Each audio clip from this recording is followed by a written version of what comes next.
Namam Ishvaram Satchid Anandaru.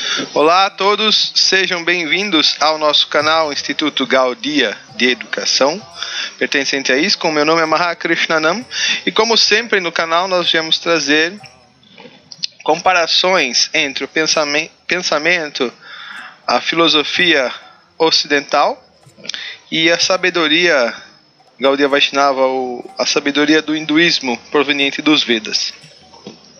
Então hoje a gente vem trazer um tema bem interessante para vocês, que é de suma importância, né? Necessário e universal, que é a questão da mente.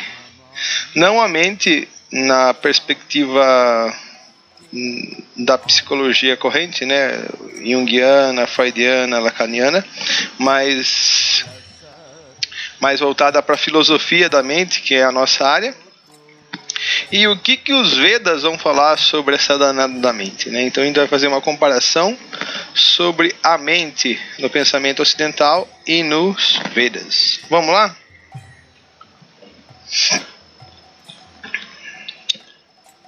Então o título da nossa videoaula hoje pode ser Mana, que é a palavra para mente em sânscrito. Mana, a nossa amiga, a nossa mana, a nossa irmã. O conceito de mente de acordo com os Vedas. Então, a filosofia da mente, como uma disciplina acadêmica, ela é atribuída ao Gilbert Ryle. Sua fundação dos estudos sobre a filosofia da mente na obra The Concept of Mind, em 1949, com o cansaço do behaviorismo e ascensão da neurociência, é aberto o caminho para renunciar o problema mente-cérebro, a famosa dicotomia que já aparece em Platão, como problema científico, reintroduzindo uma ontologia para os estados internos, uma busca sobre a essência, o que são esses movimentos que acontecem dentro da gente. Então a filosofia da mente na academia, ela pode ser dividida em dois ramos distintos. Um é o do monismo materialista. O que eles falam? Eles reduzem a existência da mente às atividades cerebrais, ou seja, não que existe uma segunda coisa. Mente é cérebro e as funções cerebrais é o que a gente pode chamar de mente, ou seja, os pensamentos, os sonhos, os desejos, as emoções, tudo isso são funções cerebrais, nada mais que isso. Nas quais um elemento chamado mente, de forma distinta e separada, não passaria de uma quimera, de um sonho, de uma ilusão. Já os dualistas, eles defendem a existência de duas coisas, dois elementos distintos, a mente e o cérebro, sendo que o cérebro apenas abriga a mente como uma espécie de hospedeiro biológico. Então, as funções como pensamento, desejo, emoções, elas não se remetem, elas não têm causa e fim apenas no cérebro, né? Não é que elas são impulsos elétricos conduzidos pelos neurônios ou algo assim. Não. Existe um outro elemento chamado mente que é responsável por tais atributos. E é bem interessante porque lembra a divisão que a Bhagavad Gita faz na forma de suras e asuras, né? Os asuras poderiam ser os monistas materialistas, né? Que só creem no empírico, né? Na matéria. E os dualistas seriam os suras, os divinos, né, que acreditam que existe algo além da matéria, existe algo sutil que move a matéria. O João Fernandes Teixeira, que é um dos maiores filósofos da mente no Brasil, ele faz uma piada bem interessante em relação a isso, né? Ele estava dando uma palestra sobre a mente, né, e o cérebro para uma turma de acadêmicos, e aí ele falando, né, que grande porcentagem do cérebro é feita de água, né? É feita de líquido. E aí ele pergunta para a turma, né? Por que essa jarra de água que estava na frente dele, né? Numa palestra, não consegue produzir sentimentos, emoções, pensamentos e sonhos? Já que é tudo líquido. Então, dois grandes pensadores, de certa forma, a impulsionarem ou serem a gênese, né, dessa corrente hoje de filosofia da mente. Não que eles são diretamente causadores, mas eles influenciam de certa forma. Então, o Platão, já na antiguidade, na Grécia Antiga, né, cerca de 2.500 anos atrás, ele já fazia uma distinção entre o corpo e a alma, né? O corpo como uma coisa má, como uma coisa inferior, como ele vai falar no Fédon,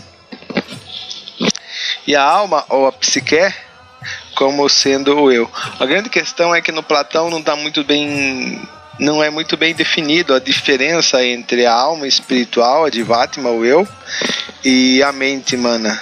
Muitas vezes o Platão acaba confundindo as duas coisas.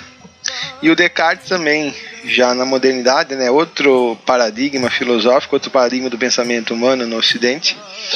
O René Descartes, ele vai dizer que existem duas coisas, res cogita e res extensa.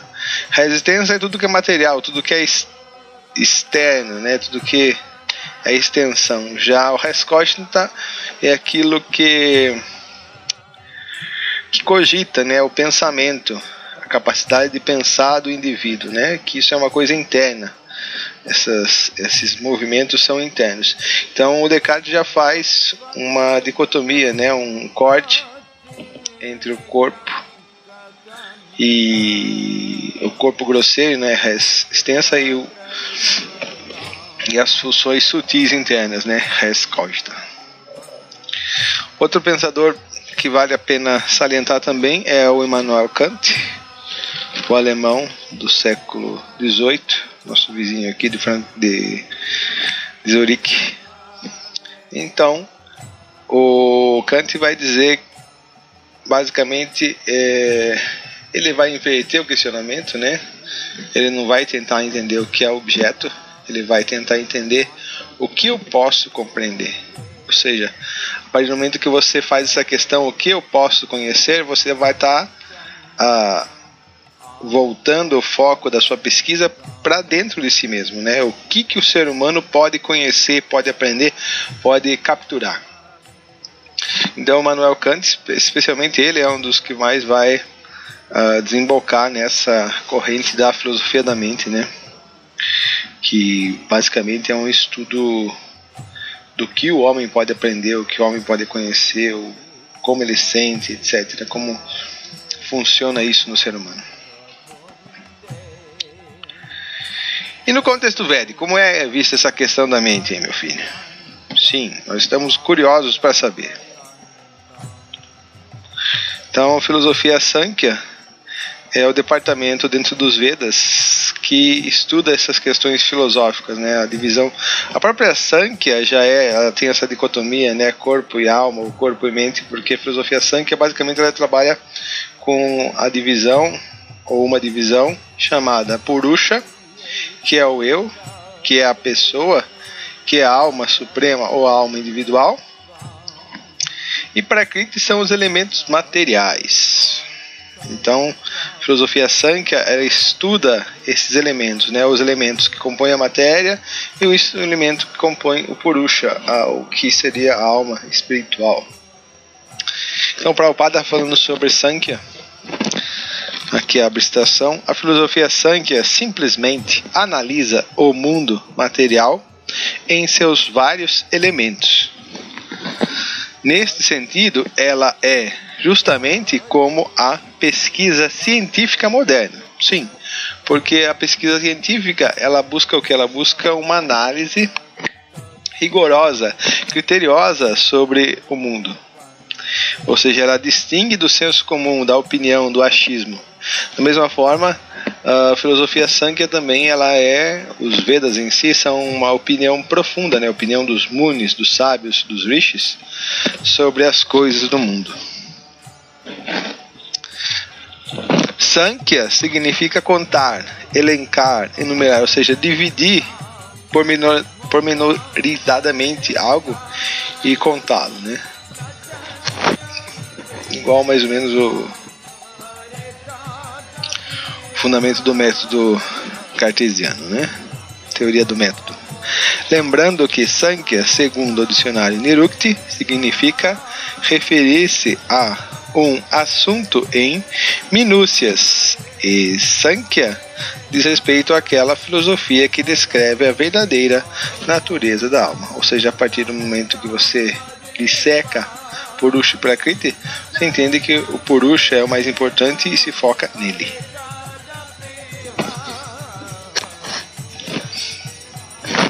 Então, de acordo com a Bhagavad Gita, capítulo 3, verso número 42, Indrani são sentidos, tato, paladar, olfato.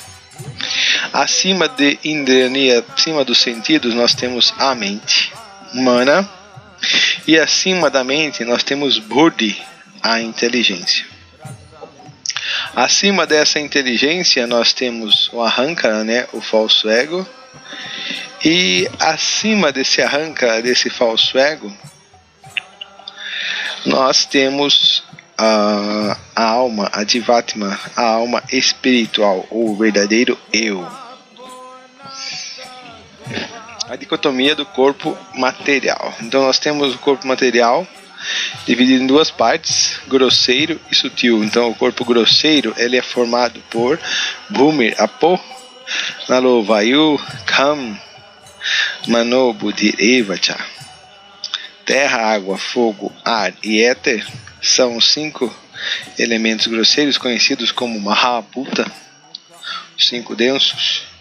Depois nós temos, continuação do verso, Mano, Buddhi, Evacha, Ahankara, Etyanme, Bhina, Prakriti, Ashtara. Por que ela é separada, né? Mente, inteligência e falso ego, então compõem esse corpo sutil. Significa que ele não é capturado, que ele não é perceptível pelos 5 elementos grosseiros, dos quais são captados pela visão, pelo paladar, pelo olfato, etc. Elas são invisíveis para os sentidos, por isso ela é sutil. Então, juntos, todos esses 8 elementos formam minhas energias materiais separadas. Por que separada? Porque, apesar de tudo vir de Krishna, e Krishna está dentro de tudo, mas você não vê Krishna pessoalmente, como você vê Krishna em Goloka Vrindavana. Ali, Krishna está presente em Goloka Vrindavana, em Vaikuntha Loka. Aqui, na Prakriti, não. Krishna não é visível diretamente como é nos planetas Vaikuntha, por isso é a energia dele, só que está separada dele, ele não está aqui presente como nos planetas espirituais, não que ele não esteja nela, mas ele não está presente diretamente como em Vaikuntha ou em Goloka Vrindavana. Consciência, então um nome dado para consciência pode ser Chitta ou Chaitya ou Chitta, dependendo da flexão gramatical, como aqui Chitta, né, usado por Kapila Deva no 3º canto. Então ele vai dizer o que? Mano Buddhir Ahankaras Chittamiti Antaratmakam Chaturda Lakshate Bedho Vritya Lakshana Rupaya. Os órgãos de sentido interno são divididos em 4: a mente, inteligência, falso ego e Chitta, devido às suas funções distintas. Então aqui tem que fazer uma análise, porque basicamente tudo isso é consciência, Chitta, mente, inteligência, falso ego. Basicamente pode-se dizer que tudo é um mesmo aglomerado, porém eles se distinguem por suas funções distintas, diferentes funções. A mente tem uma função que é sentir, pensar e desejar. A inteligência tem uma função que é a de discriminar, a de fazer uma discriminação racional, seletiva sobre as coisas, e o Ahankara, né, o ego, ele tem a função do sentido de eu, self, né? Eu sou. Essa propriedade é atribuída ao Ahankara. Então, Chitta ou consciência seria o Mahatattva, ou seja, seria uma manifestação do Mahatattva. E o que é o Mahatattva? O Mahatattva é a totalidade cósmica sem a presença dos gunas, sem a atuação dos gunas, paixão, bondade e ignorância. Então o Mahatattva seria espírito puro, porque o que influencia no Mahatattva é a energia espiritual, o Vishuddha Sattva, ou Vasudeva Sattva, ou Krishna Sattva, ou Shuddha Sattva, que é a energia espiritual. Já o Pradhana e a Prakriti, eles são tingidos, eles são contaminados pelos três modos, especialmente Rajas e Tamas. Essas funções egoístas, elas não estão presentes na energia espiritual, que é a mesma energia, mas ela é tingida por Rajas e Tamas. Quando essa consciência Chitta está contaminada pelos três modos, que é a partir da fase do Pradhana, ela recebe o nome de falso ego ou Ahankara. Mas entenda que é a mesma coisa, essa consciência pura, esse ego puro, ele é conhecido como consciência de Krishna. Então, consciência de Krishna é a consciência pura do indivíduo. Mas essa consciência pura do indivíduo, quando ela é poluída por Rajas e Tamas, ela se torna o Ahankara, ou o falso ego. Compreendido? Chitta versus Ahankara. Então, o ego puro ou consciência pura e consciência contaminada ou Ahankara. A fase na qual a consciência da entidade viva é atraída pelos três modos da natureza material chama-se condicionada. Contudo, quando esta mesma consciência se apega à suprema personalidade de Deus, a pessoa situa-se em consciência liberta. Então, pela influência dos três modos, a pessoa se torna egoísta e se torna consciente do corpo material, das necessidades e das satisfações do corpo e dos seus sentidos. Ao passo, quando a Jivatma tem sua consciência pura, sem a encobertura dos três modos, sua consciência é a consciência de Krishna, ou seja, que ela é um servo eterno de Krishna e ela tem uma relação eterna com Krishna. Vai, Garuda. Peste. O modo da bondade, que daí é o estágio natural da consciência, né? E da mente também. O modo da bondade, aqui está falando de Vishuddha Sattva, ou Shuddha Sattva, ou Vasudeva Sattva, ou Krishna Sattva, que é o claro e sóbrio status de compreensão da personalidade de Deus e que geralmente é chamado de Vasudeva, ou consciência manifesta-se no Mahatattva. Então esse foi o verso 21 do capítulo 26 do canto 3. Após a manifestação do Mahatattva, esses aspectos aparecem simultaneamente. Assim como a água em seu estado natural, antes de entrar em contato com a terra, é clara, doce e serena. Da mesma forma, os traços característicos da consciência pura são plena serenidade, clareza e ausência de confusão. Mas depois que a água entra em contato com a terra, se transforma em lama. Da mesma forma, a nossa consciência pura, Chitta, quando entra em contato com os três modos, se transforma nisso que vocês estão vendo aí agora.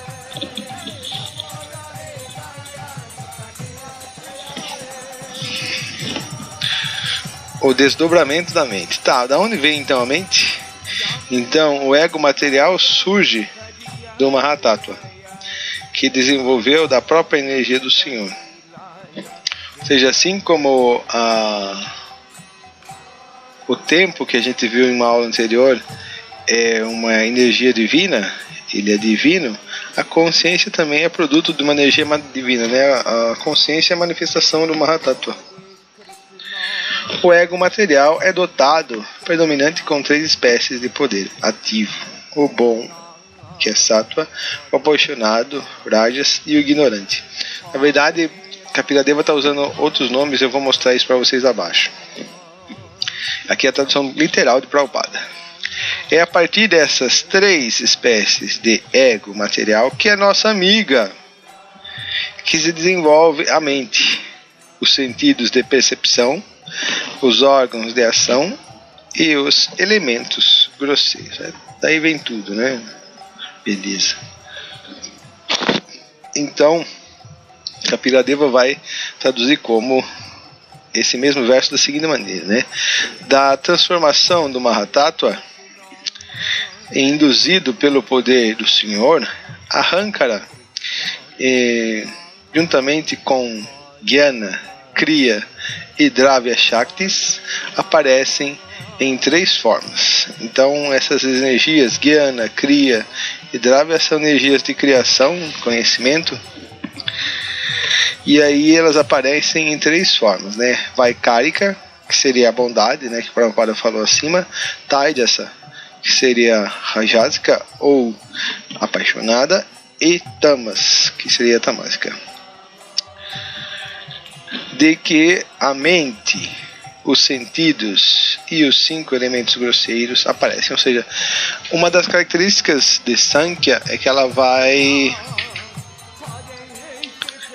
fazendo esses desdobramentos, né? E esse desdobramento acontece do mais sutil, né, aqui no caso do Mahatattva, até chegar à coisa mais grosseira, que seria, por exemplo, o elemento terra, né? Então de um vai surgindo o outro, né, do mais sutil vai surgindo mais grosseiro, mais grosseiro, mais grosseiro, até chegar o elemento terra, né, o mais denso, o mais bhuta de todos. Dúvidas? Vamos embora então. As funções orgânicas da mente. Então o que a mente faz? Como é que a gente pode reconhecer a mente? A gente reconhece a mente por seus sintomas ou por suas funções. A mente, os sentidos e a força vital ou a entidade viva, a gente, né, gente? Tem formas, embora não sejam visíveis a olho nu. As atividades mentais, ou seja, as ações psicológicas de pensar, sentir e desejar, também pertencem ao plano etéreo. A existência mental transforma-se em forma tangível assim que há uma oportunidade devida à contaminação ou ao desenvolvimento dos elementos grosseiros a partir da forma sutil. Então, sentimento, pensamento, desejo, emoções, isso são tudo funções da mente. Então, como é que a gente reconhece a existência da mente? Porque ela sempre está querendo as coisas. Por exemplo, quando surge aquele desejo de querer tomar um sorvete, isso aparece a primeira vez na mente. A mente é quem vai dar essa ideia, né? A mente que vai produzir isso. Eu quero um sorvete. Como é que a mente vai desfrutar desse sorvete? Ela vai desfrutar através do paladar, do sentido da língua. Então, confusa a alma pensando que é o corpo, ela vai aceitar esse ditame, esse mandamento da mente. Então entra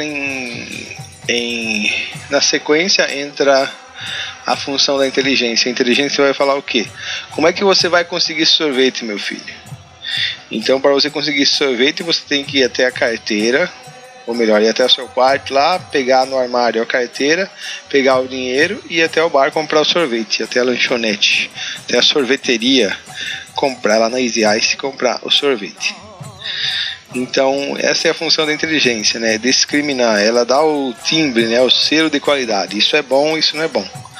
No caso, a inteligência deixa passar, né? A sorvete é bom, tudo bem, ok.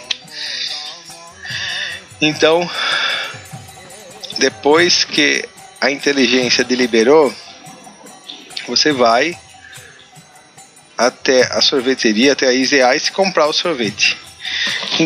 Isso significa o quê? Que primeiro a ação, a atividade manifestou na plataforma mental, na plataforma sutil. Depois ela se manifestou em última escala, em último momento, como final de todo um processo, de forma física, de forma grosseira, ou seja, você provando sorvete físico, né? Sorvete de massa, de morango, de goiaba, de graviola.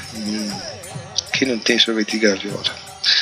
Então, você pode observar que toda ação que se manifesta na plataforma grosseira, plataforma física, densa, que a gente dá tanto valor, ela é apenas o último estágio da ação que começa na plataforma sutil, na plataforma mental.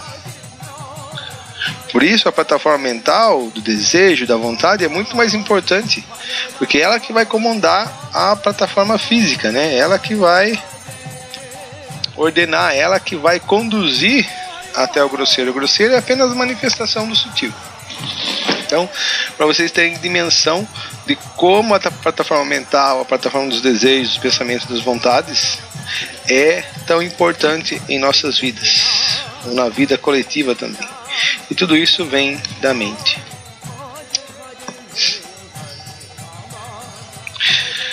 Então, quando houve o desejo de pensar nas atividades de sua própria energia, então o coração, sim, é no coração que fica a mente, não no cérebro.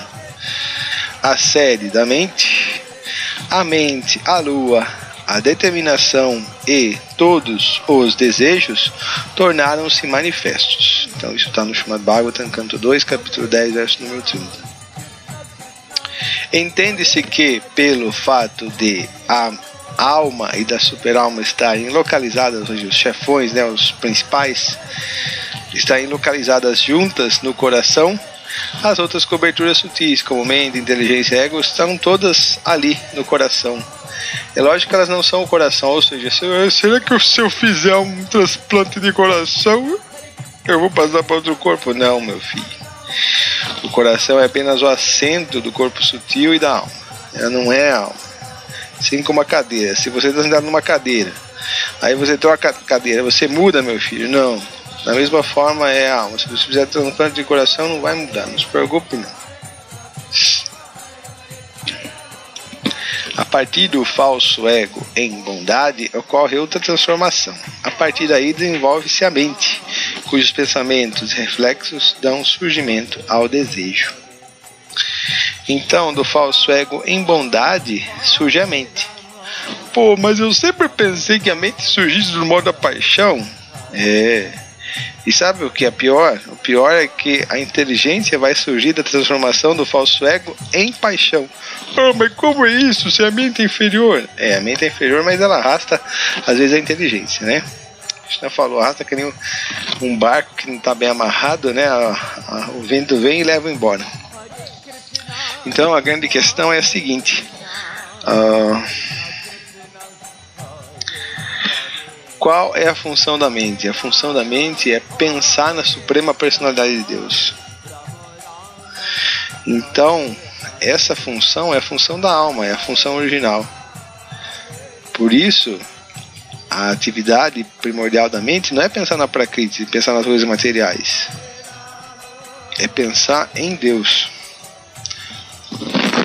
Já a inteligência, sim, a inteligência ela tem a função de organizar as atividades da diva nesse mundo material. Então a relação da inteligência, apesar de ela ser discriminativa, ela tem uma função mais conectada com a matéria. Já a mente não, a mente, a sua função original é pensar em Krishna, fixar-se em Krishna, né? Ela tem esse ponto fixo, esse é o seu repouso, esse é o repouso da mente, suprema personalidade de Deus. Por isso que a mente vem no modo da bondade e a inteligência vem no modo da paixão. Então olha só aqui a característica principal, olha só o comportamento dessa danada da mente, né? Olha o Calvin aqui, que é uma criança, né? 3 horas da manhã ele acorda, né? Mãe, tô com sede. Aí a coitada da mãe vai lá, né? Quase dormindo, desbundando. Vai lá, pega o copo d'água, né? Leva o copo d'água e entrega pro menino. Vai, menino, toma aí, porcaria. Aí ele fala, o quê? Só água? Então essa é a mente, né? Quero, não quero. Gosto, não gosto. As artimanhas de uma criança caprichosa sob a forma da mente descontrolada. Então, a gente pode definir a mente como uma criança. Uma criança sem pernas? Será que a gente poderia dizer isso? Mas a mente é uma criança mimada, uma criança caprichosa, né? Um pequeno tirano. E o problema é que nós, almas condicionadas, pensamos que quando a mente está querendo, desejando e ditando, nós pensamos que é o eu, é a alma que quer.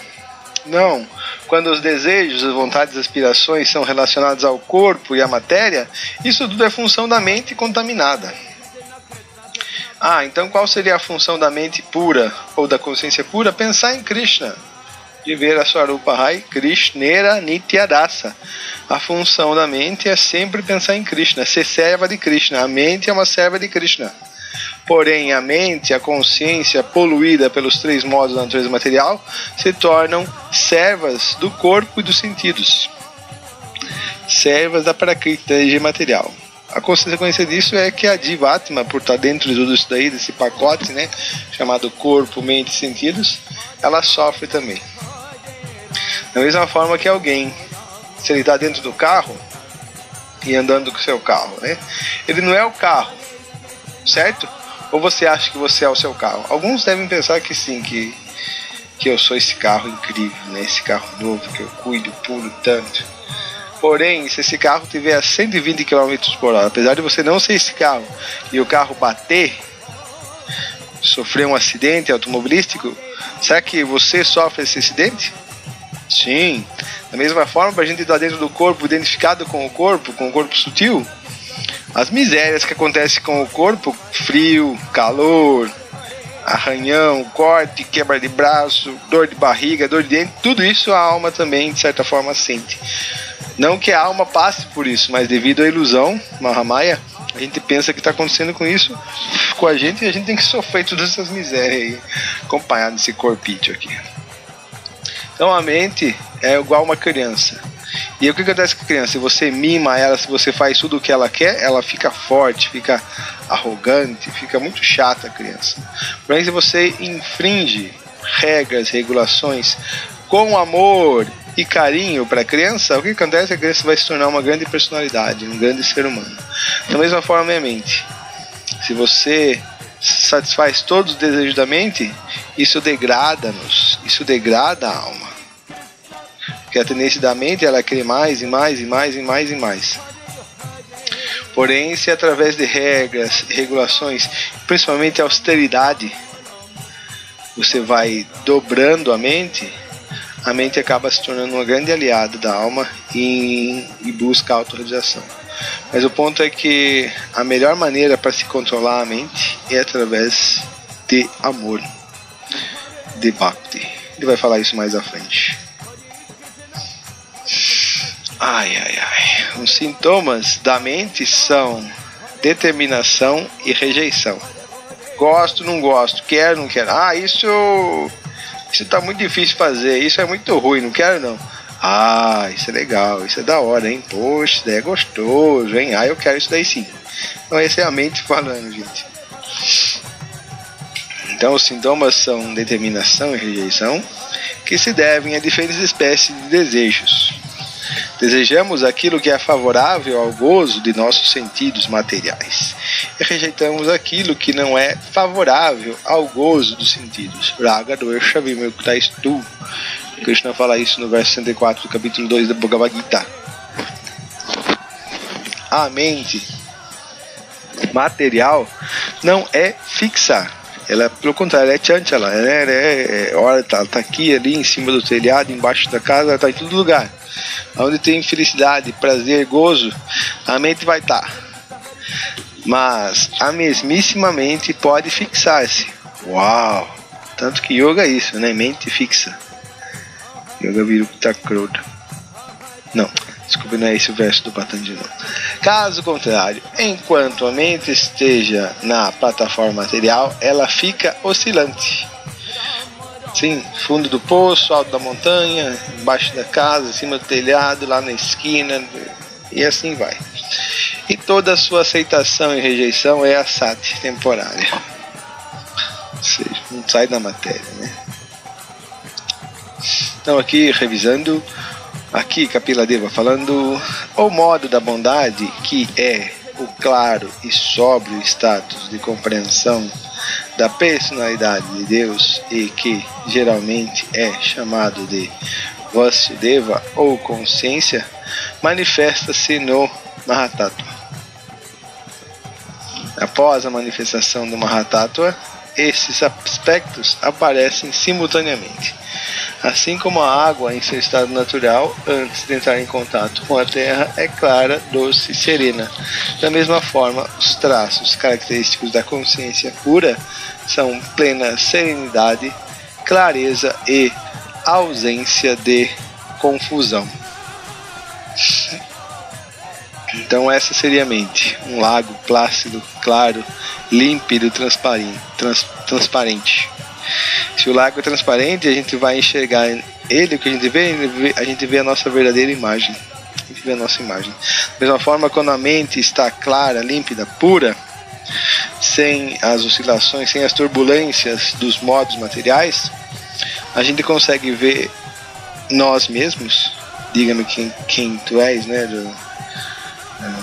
Conhece a ti mesmo. Opa, essa é melhor. Conhece a ti mesmo. Então nós vemos quem realmente nós somos e qual é a nossa relação interna com Krishna, com Deus. É isso que a mente transparece.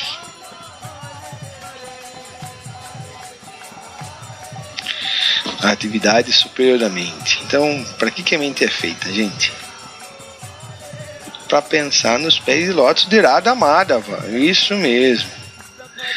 Ser casta, serena e pacífica. Essa palestra eu dei primeiramente, né, essa palestra foi dada num curso de filosofia da mente lá na ISTA, no Instituto São Tomás de Aquino, que é uma faculdade, né, lá em Belo Horizonte, lá em Belo Horizonte, já não posso mais falar aqui em Belo Horizonte.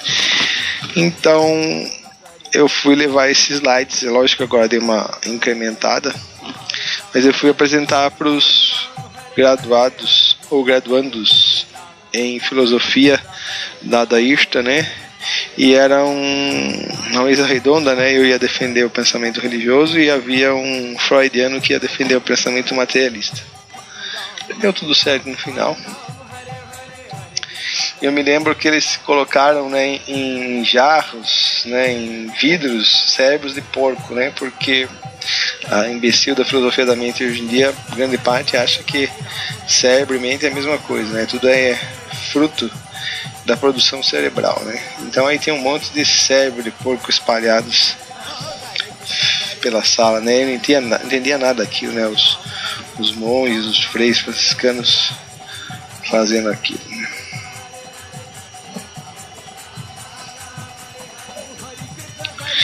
Sabiam que existe um quinto elemento? Não é aquele filme europeu?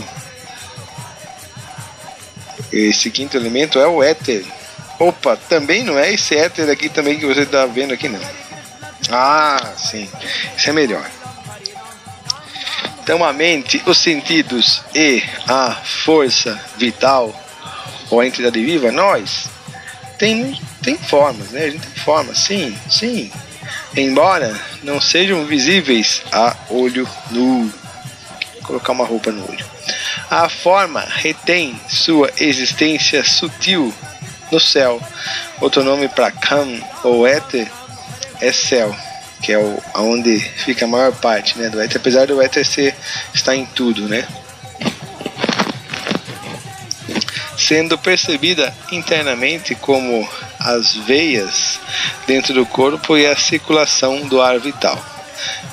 Quer dizer, aonde flui, o que faz fluir o sangue, o que faz movimentar o sangue e o ar, é nesse elemento éter. Na verdade, o nosso corpo tem muito mais elemento éter do que qualquer outro elemento: terra, água, fogo, ar, ou qualquer um desses. A produção dos objetos invisíveis dos sentidos é a atividade externa do elemento etéreo, e a circulação do ar vital e do sangue é sua atividade interna. O fato de que as formas sutis existem no éter está sendo provada. Mais ou menos.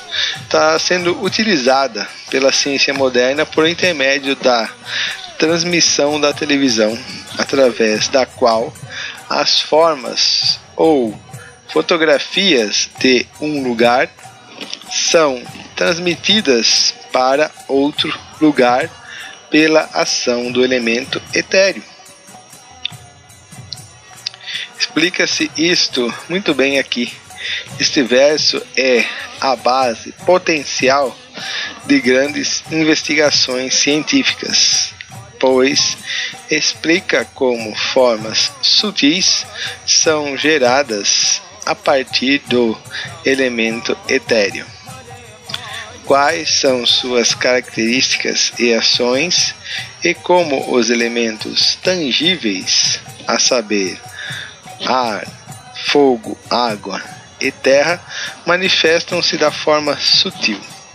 As atividades mentais ou ações psicológicas de pensar, sentir e querer também são atividades da plataforma da existência eterna. Etérea. São dois pontos muito interessantes aqui falados por Prabhupada e pela cultura védica, né, pelos Vedas, aqui por Kapila Muni. Por exemplo, nós temos hoje em dia celulares, rádios, televisão, computador, internet, e uma gama muito grande de informações caminha de um aparelho a outro. Ou seja, eu vou lá, tiro uma selfie minha, né, aqui lá no Lago Zurique, no Monster Groom, que é a igreja daqui, e aí vou enviar lá para minha mãe no Brasil, lá em Porto Feliz. Aí por onde que vai caminhar essa foto, essa selfie minha, do meu celular até o celular da minha mãe? O que é que vai transportar? Sim? Por onde passa as ondas de TV, de rádio, celular, internet? Sim, gente, pelo éter. O éter que vai levar, conduzir essas informações, essas fotos, etc., esses vídeos. Outra coisa, os nossos pensamentos também caminham pelo elemento etéreo, pelo éter. Já aconteceu às vezes numa pessoa, se você está pensando numa pessoa, e a pessoa liga para você? Ou então você está caminhando na rua, aí você começa a olhar para uma pessoa, você não conhece a pessoa, mas de repente a pessoa também olha para você, encara você. Como é que se dão essas coincidências, né? Esse tipo de sincronicidade, como chamava o Jung? Será que é tudo coincidência? Não.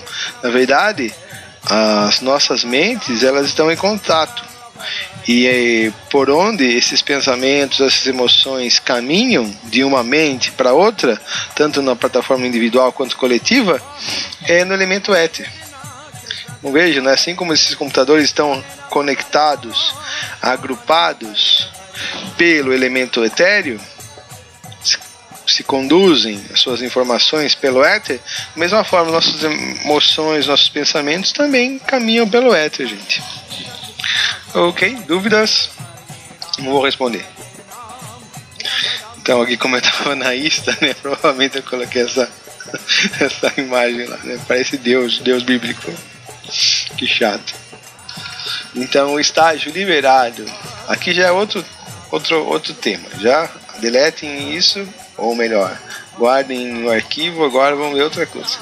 O estágio liberado ou condicionado depende apenas da percepção mental e não de outra coisa.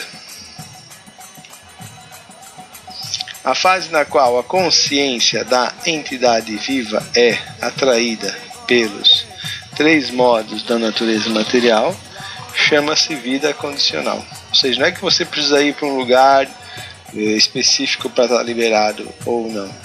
Consciência de Krishna, a consciência liberta, é quando a consciência está pegada a Deus e sabe a verdadeira posição de Deus e a sua em relação a Deus. Quem sou eu? O que eu faço? Da onde eu vim? Tudo isso é claro para quem tem a consciência pura. A mente clara, a mente controlada e clara. Contudo, quando esta mesma consciência se apega à Suprema Personalidade de Deus, a pessoa situa-se na consciência de liberação. Ou seja, quando a pessoa tem a mente e a consciência apegada às coisas materiais, às formas materiais, os nomes materiais, a consciência está cativa ou condicionada.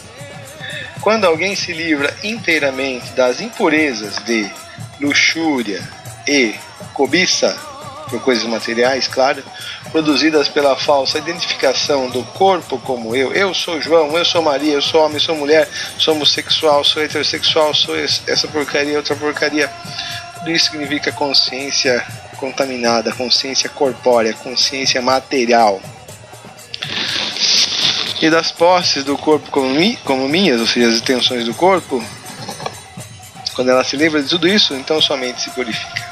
Nesse estado puro, ele transcende a fase das supostas felicidade e aflição materiais. Porque felicidade e aflição também são condições mentais, gente. Quem experimenta a verdadeira felicidade, Anandamaya Vyasati, é a alma. Tornar a mente austera é afastá-la do gozo dos sentidos. Ela deve aprender a sempre ficar pensando em fazer o bem aos outros. Essa é a maior austeridade e essa é uma grande purificação para a mente. O melhor treinamento que a mente pode receber é pensar com seriedade. Ninguém deve desviar-se da consciência de Krishna e todos devem sempre evitar o gozo dos sentidos. Purificar a própria natureza é tornar-se consciente de Krishna.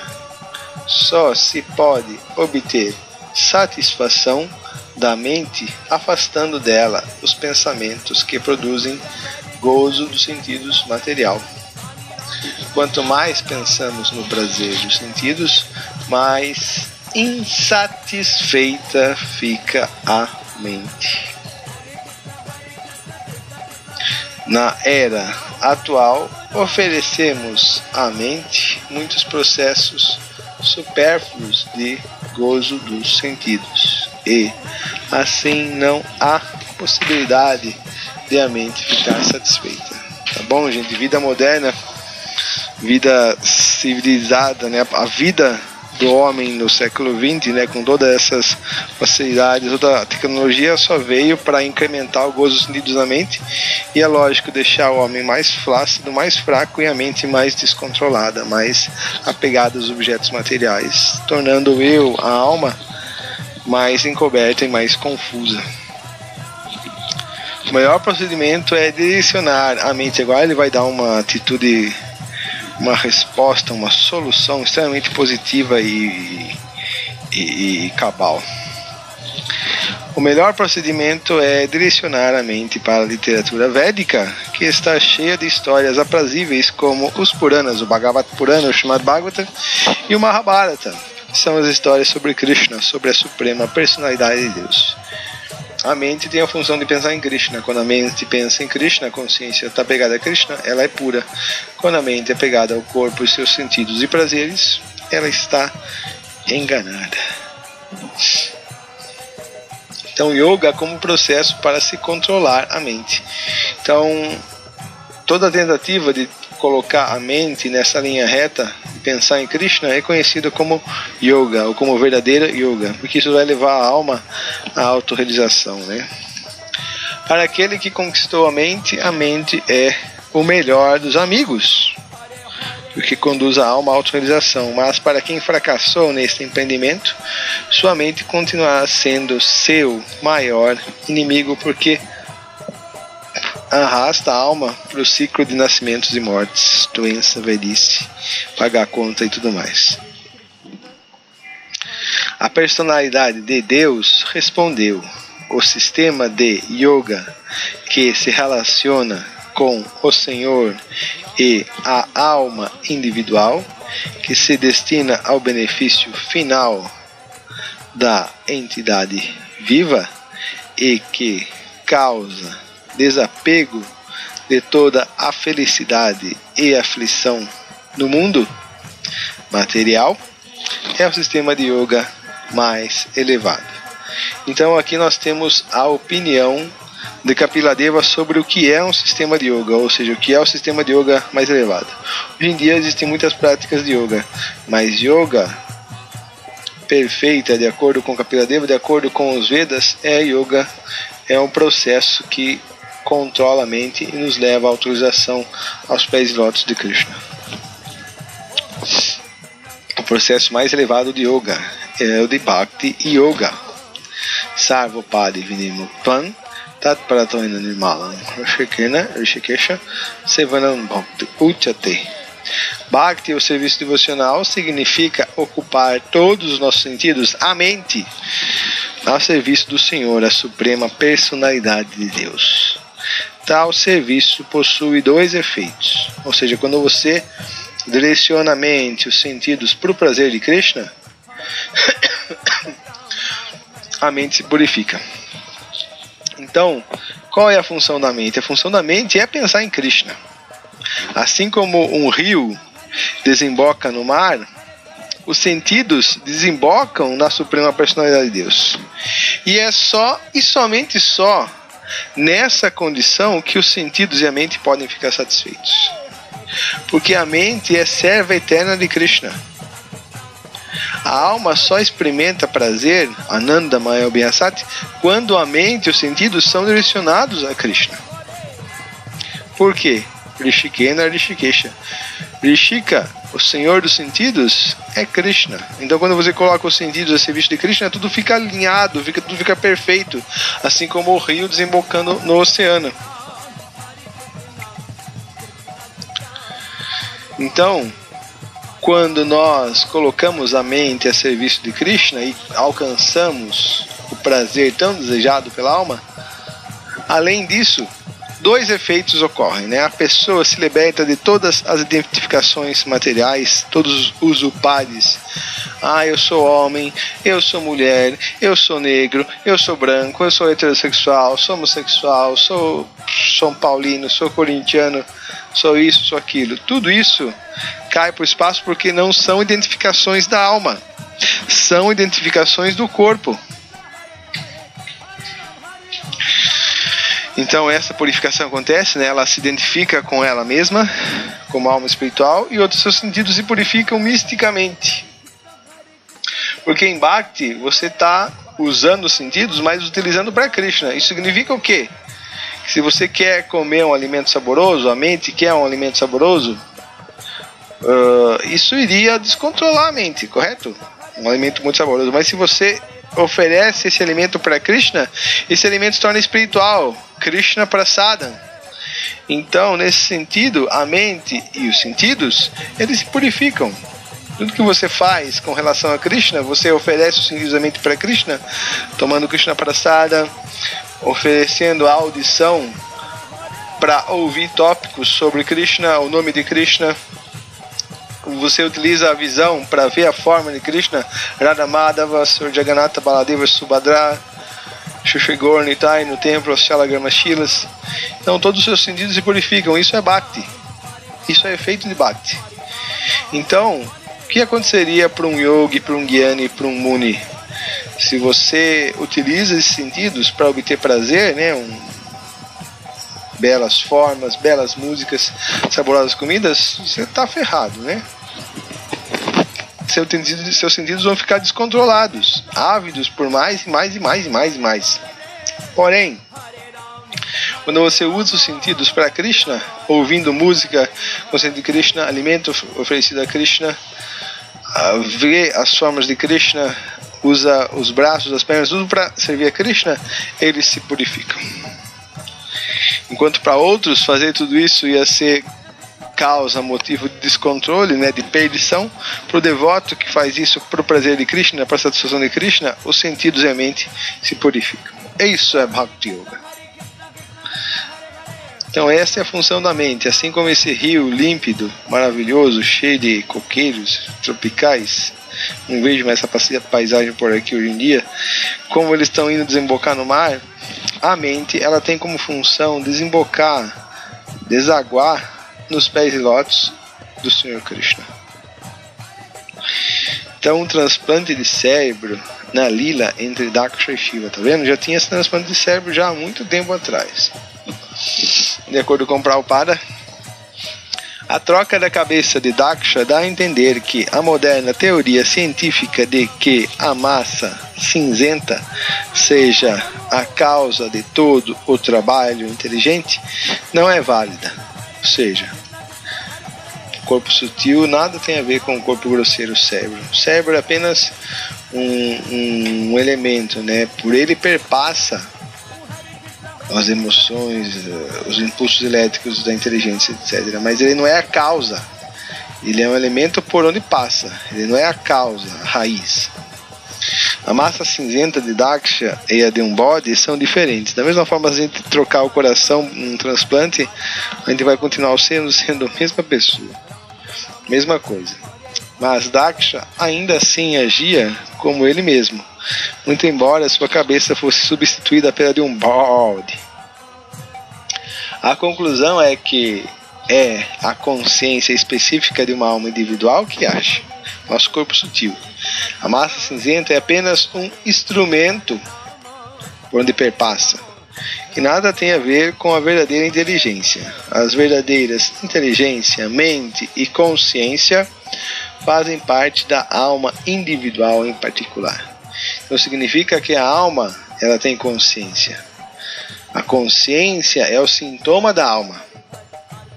Só que a nossa consciência agora está poluída, né? Ou então, como alguns dizem, a gente usa essas roupas. Quando a gente tirar essas roupas, vai ficar a alma pura, né? Há muito mais estados. Aqui o João Fernando Teixeira, olha que interessante, até mesmo alguém no meio acadêmico consegue perceber o óbvio, o bom senso, né? Há muito mais estados mentais do que seus correspondentes cerebrais. Apesar de termos bilhões de neurônios formando inúmeras ligações e combinações entre si, uma redução de estados mentais, pensamento, vontade e desejo, a estados cerebrais parece uma tarefa quase impossível, e as tentativas de realizá-la só têm servido para nos afastar do materialismo. Elas parecem mostrar que pensamentos são privados e inacessíveis, ou seja, algo que escapa dos limites do mundo material. Arrivo! Então aqui o nosso amigo o João Fernandes Teixeira, professor da Unesp, aposentado já, os grandes filósofos da mente no Brasil e no mundo. E aqui ele, a Sepa Bhaktivedanta Swami Srila Prabhupada, fundador do movimento Hare Krishna em todo o mundo, que traduziu o Srimad Bhagavatam e Bhagavad Gita para muitas das línguas faladas no mundo, né? Que veio trazer a consciência de Krishna e espalhar por todo o mundo. Srila Prabhupada aqui, Jai. E aqui chegamos ao fim de mais uma videoaula, aqui falando sobre a nossa amiga queridíssima a mente, o que é a mente. Muito obrigado por sua atenção, pela sua paciência. Por favor, deem uma curtida no vídeo, né? Dê um tapa no dedão, um joinha aí. Se inscrevam no canal, compartilhem, ajudem-nos a satisfazer Srila Prabhupada e a disseminar esse conhecimento que é tão importante, tão vital para as pessoas no mundo, tá bom? Muito obrigado pela atenção, tenham um bom dia, ou uma boa tarde, ou uma boa noite. Hare Krishna e tchau!